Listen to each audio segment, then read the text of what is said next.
नमस्कार, मनी मंत्र में आप सभी का स्वागत है। मैं हूं अरुण शर्मा। ये एक ऐसा कार्यक्रम है जहां हम कोशिश करते हैं कि आपकी बचत को सुरक्षित रखते हुए आपके जो निवेश है उस पर आपको ज्यादा से ज्यादा फायदा पहुंच सके, ऐसी कोशिश की जा सके।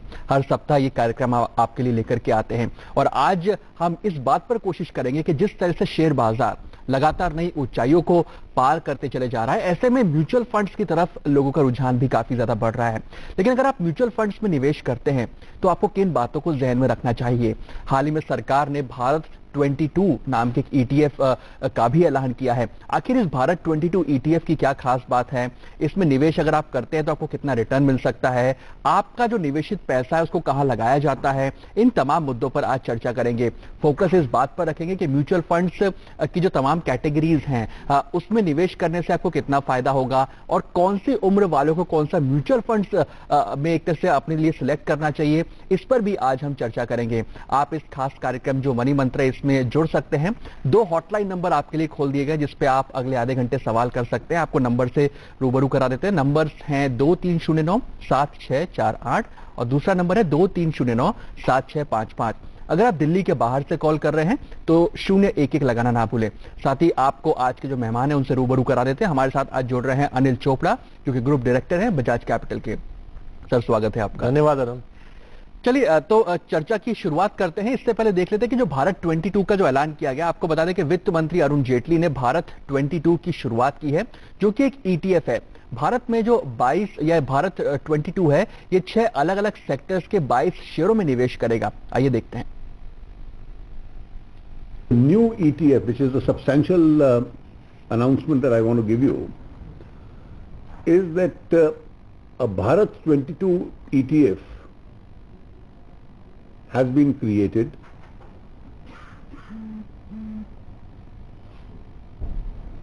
The 22 companies oblique investments comprise of CPSE, public sector banks and some strategic holding in SUTI. It's a diversified portfolio of 6 sectors.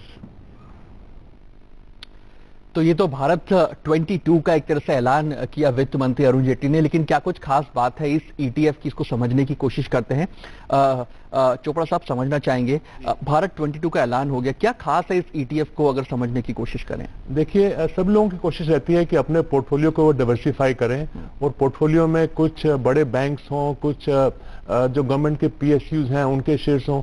अगर आपके पास 5-10 हजार 25 हजार रुपए है तो ये आपको लगेगा कि काफी मुश्किल काम है। कितनी बड़ी बड़ी कंपनियों के मैं एक शेयर भी अगर लूं तो शायद मेरे 25 हजार कम पड़ जाएंगे। इसके चलते अगर आप ईटीएफ में निवेश करते हैं तब आप इन सारे सेक्टर्स का बेनिफिट उठा सकते हैं। ईटीएफ यहाँ पे हम एक्सप्लेन कर दें कि ये क्या है। एक्सचेंज ट्रेडेड फंड, ये पूरी दुनिया में तेजी से उभरता हुआ एक निवेश का एक ऑप्शन है और क्योंकि इसमें कॉस्ट जो है वो काफी कम रहती है, इससे जो अल्टीमेट जो इन्वेस्टर की रिटर्न है वो बढ़ जाती है।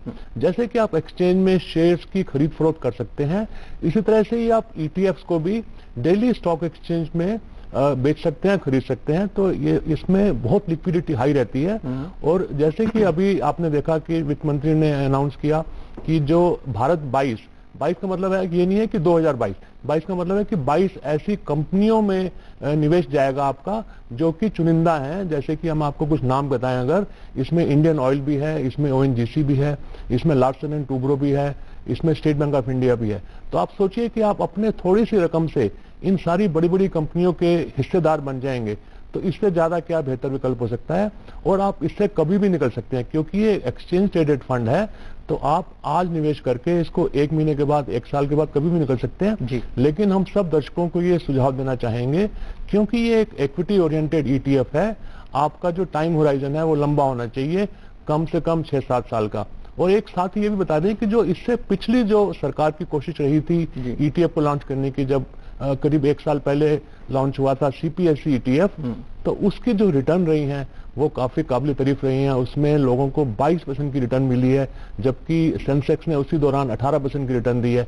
ये जरूरी नहीं है कि आगे भी आपको ऐसी रिटर्न मिले, लेकिन आपको मार्केट के साथ साथ मार्केट से बेहतर रिटर्न की भी उम्मीद कर सकते हैं क्योंकि जो कंपनियां चुनी गई हैं, जो 22 कंपनियां हैं, ये अपने अपने सेक्टर की टॉप परफॉर्मिंग कंपनीज हैं। चलिए, तो अपने अपने सेक्टर्स की ये दिग्गज कंपनियां यानी कि 6 अलग अलग सेक्टर की जो कंपनियों को चुना गया, 22 कंपनियां हैं इस ईटीएफ के अंदर। क्या फर्क है ईटीएफ और म्यूचुअल फंड्स में, इस पर भी थोड़ा चर्चा करेंगे, लेकिन कॉलर्स का सिलसिला शुरू हो चुका है। रमेश हमारे साथ इस समय पर जुड़ रहे हैं पुणे से। रमेश, स्वागत है आपका मनी मंत्र में। क्या सवाल है आपका? हेलो रमेश, क्या आप तक मेरी आवाज आ रही है? लगता है संपर्क टूट गया, लेकिन अनिल समझना चाहेंगे। जी रमेश, बताइए क्या सवाल है आपका?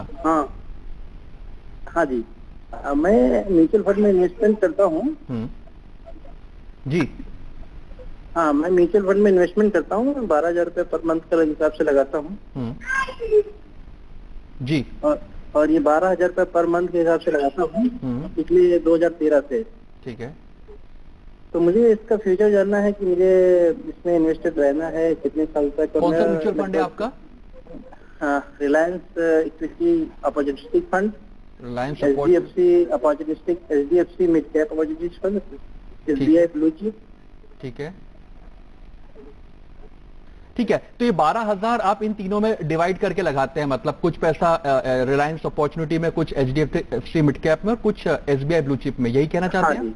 आपका गोल क्या है? क्या बच्चों की पढ़ाई के लिए है या फिर रिटायरमेंट के हिसाब से पैसा लगा रहे हैं? आपका मकसद क्या है इसमें इन्वेस्ट करने का? हाँ, मेरा शायद बच्चों के एजुकेशन के लिए कह रहे हैं। 2013 से, यानी कि लगभग 4 साल पूरे हो चुके हैं इस समय पर। जी रमेश, आपका सवाल आ गया, हम लोग जानने की कोशिश करते हैं।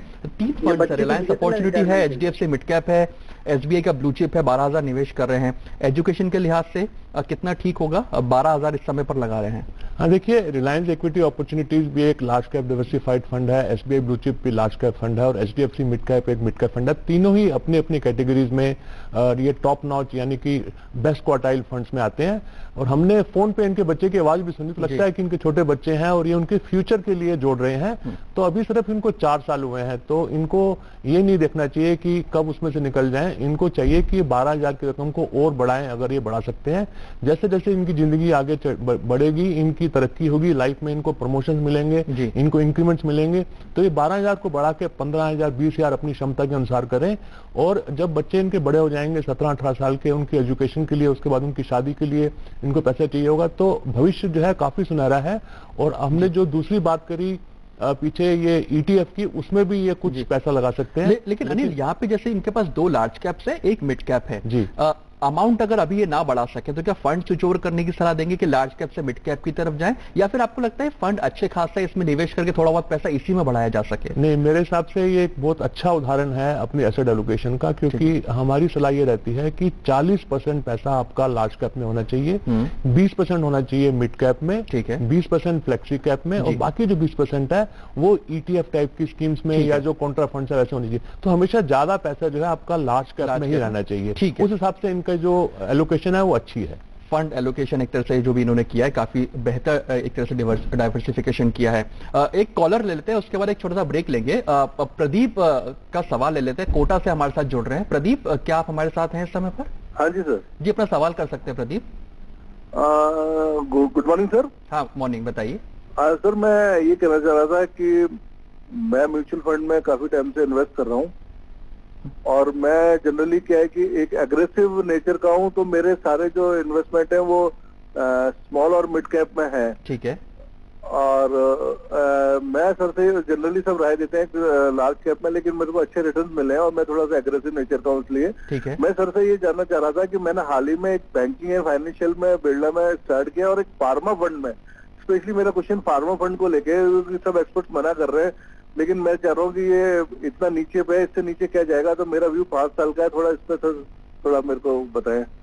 फार्मा फंड को लेकर क्या बात करना चाह रहे हैं? कोई स्पेसिफिक फार्मा फंड की बात? हाँ, रिलायंस फार्मा फंड में मैंने इन्वेस्टमेंट चालू किया है अभी 5,000 महीने का। ठीक है, चलिए। और सर बाकी के मेरे जो इन्वेस्टमेंट है Birla Birla banking and financial, Reliance small cap और HDFC mid cap opportunity fund. Mid cap opportunities में एक है, ठीक है। आपका जो जवाब है उसे हम देने की कोशिश करेंगे, लेकिन बहरहाल यहाँ पे एक छोटा सा ब्रेक ले लेते हैं और ब्रेक के बाद जब लौटेंगे तो ये जानने की कोशिश करेंगे कि जो फार्मा फंड है, आखिर वो फार्मास्यूटिकल फंड में इस समय पर क्या रणनीति होनी चाहिए, क्या निवेश किया जाए या ना किया जाए, क्योंकि जो सवाल प्रदीप ने पूछा है वो हो सकता है कई और लोगों का भी एक तरह से सवाल हो, तो उसको समझने की कोशिश करेंगे। या छोटे से ब्रेक के लिए रुकते हैं।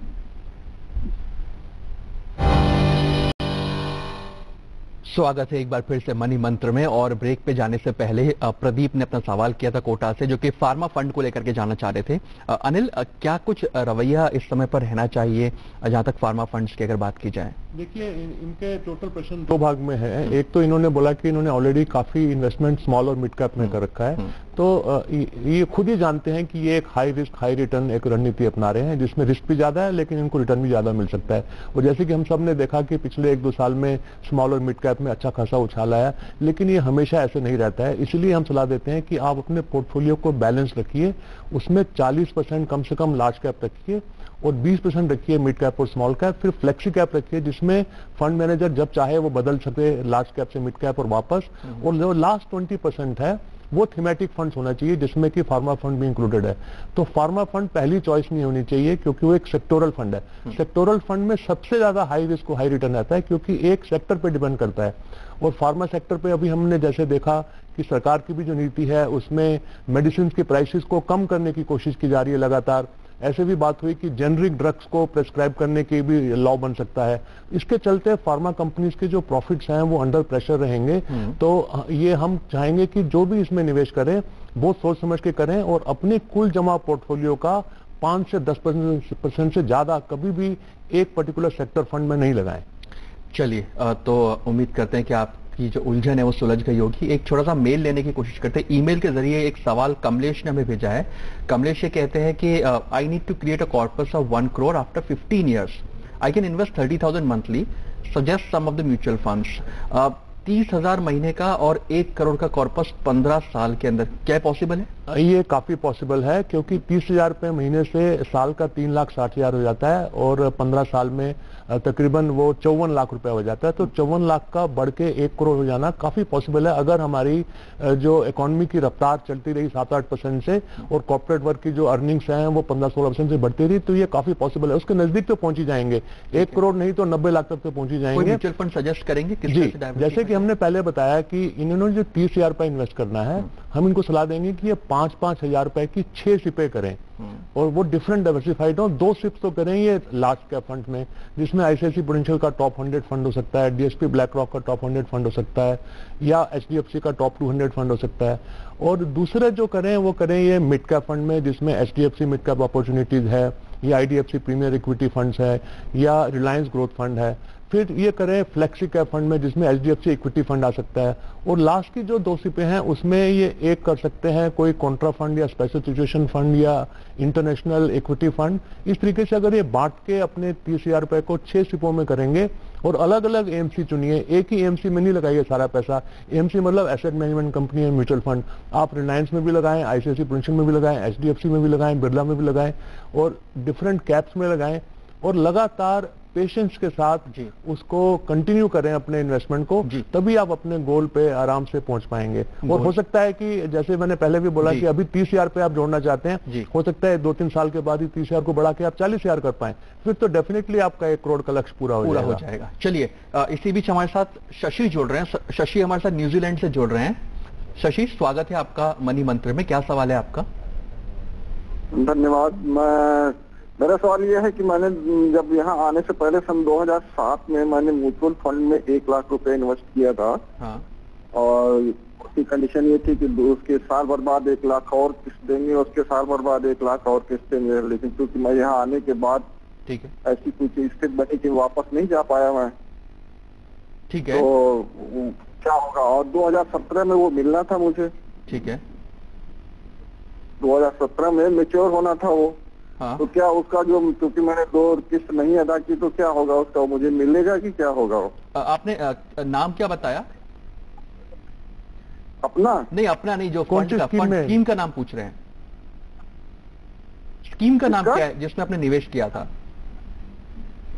अब वो तो मुझे याद नहीं है। नहीं, और मुझे ये लग रहा है अरुण जी कि जैसे ये बता रहे हैं कि 10 साल में मैच्योर होना था, लगता है इन्होंने तो शायद इंश्योरेंस पॉलिसी ली थी। इंश्योरेंस या ये यूलिप का भाई मतलब यूलिप भी इंश्योरेंस प्लान ही है। ठीक है। तो ये एक काफी कंफ्यूजन रहता है काफी दर्शकों को या आम कंज्यूमर्स को कि वो म्यूचुअल फंड में निवेश कर रहे हैं या यूलिप प्लान ले रहे हैं या इंश्योरेंस प्लान ले रहे हैं।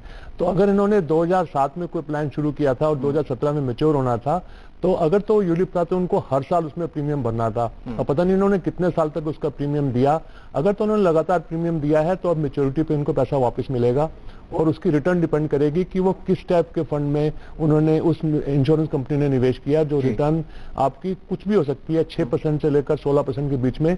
जब तक नाम नहीं मालूम पड़ेगा तो हम उस पर ज्यादा रोशनी नहीं डाल सकेंगे। सही कह रहे हैं। लेकिन एक तरह से यूलिप है, यूलिप एक तरह से कॉम्बिनेशन होता है इन्वेस्टमेंट कम आपका इंश्योरेंस का। तो जाहिर सी बात है अगर आपका स्कीम का नाम अगर पता हो तो शायद इसमें आपकी कुछ मदद कर पाते। चलिए इसी बीच छोटा सा ब्रेक ले लेते हैं और ब्रेक के बाद जब लौटेंगे तो ये जानने की कोशिश करेंगे कि कौन सी उम्र का व्यक्ति कितना पैसा कहां पे लगाए, इक्विटी में या डेट के अंदर। इस चीज को जरा क्लैरिफाई करने की कोशिश करेंगे। आप बने रहिए मनी मंत्र के साथ।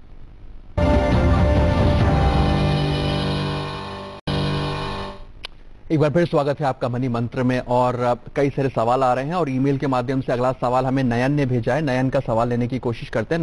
नयन का ये कहना है या फिर ये पूछना है कि I am 28 years old, in what type of mutual fund should I invest. 28 साल के हैं, किस तरह के म्यूचुअल फंड में इन्वेस्ट करें? नयन को अगर आप सलाह दे सकें। जी, पहली बात तो ये है कि हम ये सलाह देते हैं कि कभी भी आप lump sum amount mutual fund में निवेश करने की कोशिश ना करें। आपकी कोशिश ये रहनी चाहिए कि आप उसमें लगातार निवेश करें सिस्टमेटिक इन्वेस्टमेंट प्लान के जरिए। तो ये अभी 28 साल के हैं और इनकी अभी काफी लाइफ आगे पड़ी है। इनके काफी सारे गोल्स होंगे, जैसे कि घर बनाने का सपना हो गया, या इनके अगर बच्चे हैं तो उनकी एजुकेशन, उनकी शादी, रिटायरमेंट वगैरह। तो इनके काफी लॉन्ग टर्म प्लान है। इनको चाहिए कि ये म्यूचुअल फंड्स में सिप्स के जरिए अपना एक जर्नी स्टार्ट करें और स्टार्ट करें पहले लार्ज कैप फंड से। अगर इनके पास सिर्फ 5,000 रुपए जोड़ने की क्षमता है तो हम इनको सलाह देंगे कि ये 2,500 रुपए के 2 लार्ज कैप फंड्स लें। उसके बाद जैसे जैसे इनकी सेविंग करने की क्षमता बढ़ती जाए तो ये अपने पोर्टफोलियो को डाइवर्सिफाई करते जाएं। लार्ज कैप के बाद मिड कैप, फिर फ्लेक्सी कैप, उसके बाद थीमेटिक फंड। और उस हिसाब से डिसिप्लिन के साथ, अनुशासन के साथ अगर ये लगातार निवेश करते चलेंगे तो ये काफी बड़ी पूंजी जमा कर पाएंगे और अपने सपनों को साकार कर पाएंगे। लेकिन ये शुरुआत करें सिस्टमेटिक इन्वेस्टमेंट प्लान से लार्ज कैप फंड में। अगर इनको कुछ ये उम्मीद है कि हम उनको कुछ नाम बता दें तो हम बता देते हैं कि आप रिलायंस विजन फंड या HDFC टॉप 200 फंड या ICICI prudential top 100 fund, DSP BlackRock top 100 fund, ये कुछ चुनिंदा ऐसी स्कीमें हैं जिनका प्रदर्शन अच्छा रहा है और इनकी फंड मैनेजर की जो रेपुटेशन है काफी अच्छी है। और आप इनमें से कोई भी चुन के अपने फाइनेंशियल प्लानर की सलाह पर अपने निवेश को स्टार्ट कर सकते हैं। चलिए, तो आप एक तरह से 28 साल के हैं तो पहले लार्ज कैप फंड से आप शुरू कर सकते हैं, जो कि आपके लिए बेहतर रिटर्न आपको उम्मीद करते हैं कि लंबे समय मिलेगा। लेकिन आपने एक तरह से अनिल कई सारे म्यूचुअल फंड्स की बात की, चलते चलते कोई डिस्क्लेमर या डिस्क्लोजर देना चाहेंगे यहाँ पे? हाँ, देखिए, मेरा खुद का जो निवेश है वो जिन स्कीम्स में मैंने बताया उनमें 5-5 हजार रुपया पर माह का है। मेरा टोटल निवेश जो है वो 60,000 रुपए का है। उनमें से कुछ स्कीमें यहाँ पे जो मैंने नाम लिए उनमें भी मेरा अपना खुद का भी निवेश है। चलिए, शुक्रिया अनिल, आज आप इस कार्यक्रम में आए और जो तमाम उलझने हैं जो हमारे दर्शक हैं उनकी सुलझाई म्यूचुअल फंड्स को लेकर के। आपका बहुत बहुत शुक्रिया। धन्यवाद। और मनी मंत्र में आज के इस अंक में इतना ही और अगले सप्ताह आपसे फिर होगी मुलाकात। मुझे दीजिए इजाजत। नमस्कार।